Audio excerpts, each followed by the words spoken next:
Heleler söyleseydi de gülüm hiç inanmazdım. Sen söyledin de zoruma gitti, zoruma gitti.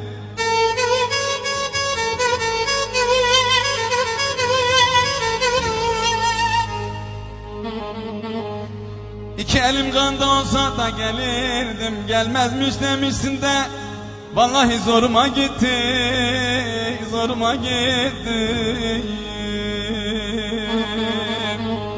Sana ne dedim de gülüm, nedir bu hırsın?